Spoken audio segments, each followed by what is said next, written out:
Welcome to the online graduate forum for fall of 2015. Hello, my name is Jane Pacifico, and I'll be your presenter. I'm a graduate student in the Master's of Science Interdisciplinary Studies in the Department of the Occupational, Workforce, and Leadership Studies at Texas State University. Today, I will share with you my research project called Instruct, Involve, and Impact Handgun Training for Law Enforcement. Have you ever been trained learning a new skill set and someone yells at you to the point where you cannot process information? Hold the gun, point at the target, fire. This was a common drill that was given to the police cadets at the Austin Police Training Academy from a firearms instructor. As a fellow law enforcement officer, I chose this research study because I've been trained both the paramilitary and non-traditional style of firearms training. I've discovered through my training and teaching experiences that there's a significant difference between two training styles, but I found one to be more effective than the other. The goal for this research project was to compare two types of handgun training styles, paramilitary and non-traditional. This study was to unravel the non-traditional style of training that will introduce a relational style instruction, which seems to be better suited for the students rather than a militaristic approach.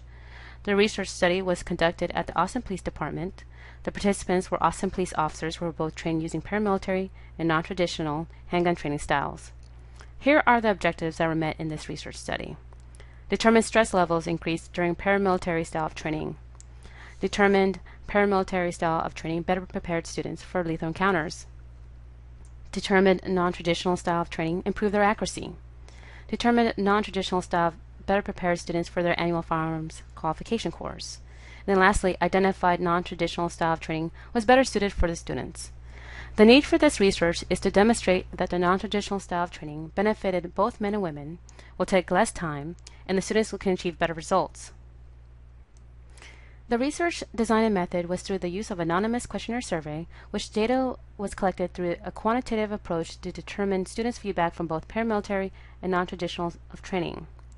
The survey questionnaire was disseminated to 135 participants.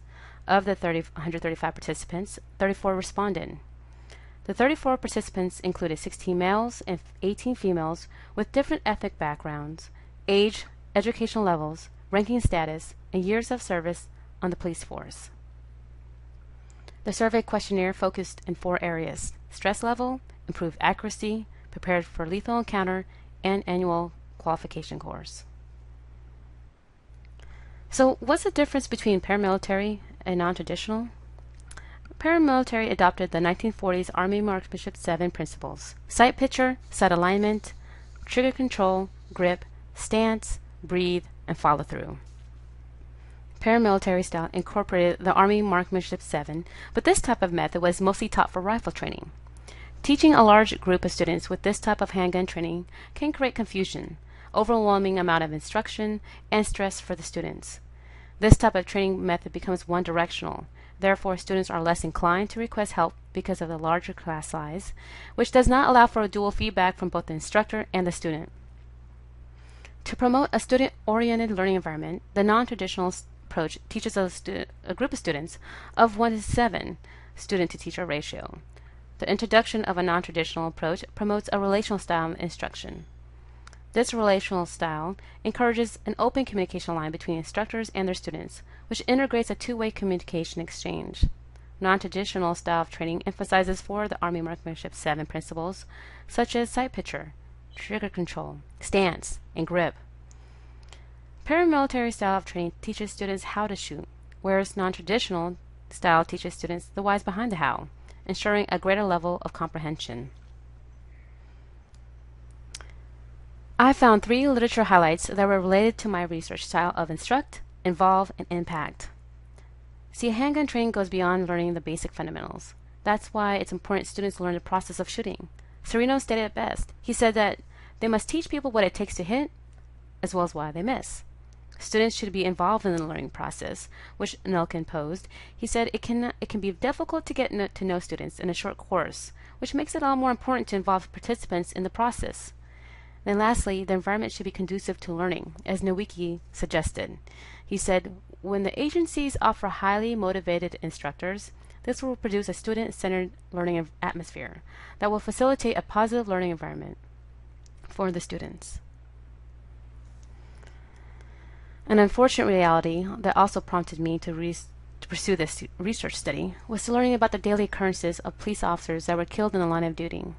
According to the FBI analysis of officers feloniously killed from 1995 to 2000, 545 total officers feloniously killed with the firearms. In addition, according to the Officer Down Memorial page, it indicated from 2000 to 2015, 819 police officers were killed in the line of duty within the last 15 years. It's important that officers are trained properly prior to encountering a life-threatening situation. Based on the preliminary findings, the non-traditional style of Method 1. According to the chart for paramilitary style, 97% of the participants chose paramilitary style of training as a better preparation for course for a lethal encounter. However, the preliminary findings in non-traditional style chart showed over half of the participants agreed the non-traditional style of training was less stressful, helped improve accuracy, and better prepared officers for their annual qualification course. Although the preliminary findings show that the non-traditional was better suited for participants, it's important that any handgun training prepares the officers for real-life encounters. This is the ethical dilemma that officers oftentimes face. They have to think about every action they take or not take because officers are often posed with life-threatening decisions. The officers have to consider the repercussion of losing their job when they make a fatal mistake, the hardship that their family may face, the potential of receiving a disciplinary action of long-term suspension, and the psychological and physical impact on the police officer. The reason ethics is so important in handgun training because officers must have an understanding of the oath they are sworn to and be provided the proper training during the onset of the police academy. Without the proper training, the officers are vulnerable to potential lawsuits, and it produces liability problems for both the officer and the department. Antoine Lane, creator of aim shooting system, is a non-traditional style of training. Students who have taken the aim shooting system saw drastic results with their shooting development. Based on the students' testimonies, they saw improvement with having 1 or 2 day training session in the aim shooting system course. Here are some of the participants' feedback regarding non-traditional style of training. The techniques you've taught me have helped me improve my accuracy. I would love to see more shooting and tactical shooting classes offered. I don't think that 1 day of training would change something that I've been doing for the last 16 years. I can try and train on my own, but without somebody there, I don't have the style of shooting down enough to feel confident. Then lastly, I felt that after spending a day or 2 with you, I improved drastically and was able to jump back into a large group with no problems.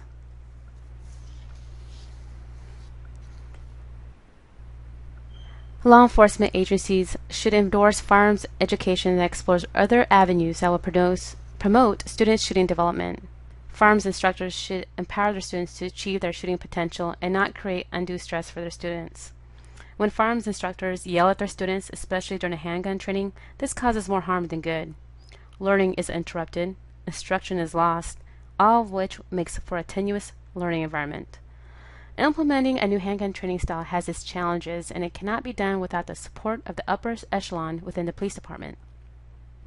The non-traditional style of handgun training will only be limited to a select group of officers who are seeking a higher level of expertise. With great hope, the non-traditional style of training will open its doors and help expand firearms education nationwide. Raising a better awareness of a different method of learning firearms instruction can help foster confidence among the rank and file, as well as ensuring the public that law enforcement officers are committed to establishing a high level of public service to include lethal protection of rights and property. So this is my reflection for my research study. The strength. The research study encouraged me to research and understand the differences of both paramilitary and non-traditional style of training. Weakness. I received a limited amount of responses from participants. I believe if the survey questionnaire used an anonymous source versus my own personal email, I probably would have more feedback. In the overall achievement, preliminary findings favor the non-traditional style as a better method, which supported my research study. A future study of this research project should expand to obtain participants' responses on whether all male group or all female group benefit more in their shooting development when separated. The author is preparing a manuscript of this research study for peer review in the publication The International Journal of Police Science Management. On the YouTube page below, please indicate your anonymous preference for this study by clicking one of these 2 icons. Also, please post your comments or questions in the YouTube comment section below. I'll respond to your inquiries posted between November 17th through December 8th. Thank you for viewing my presentation.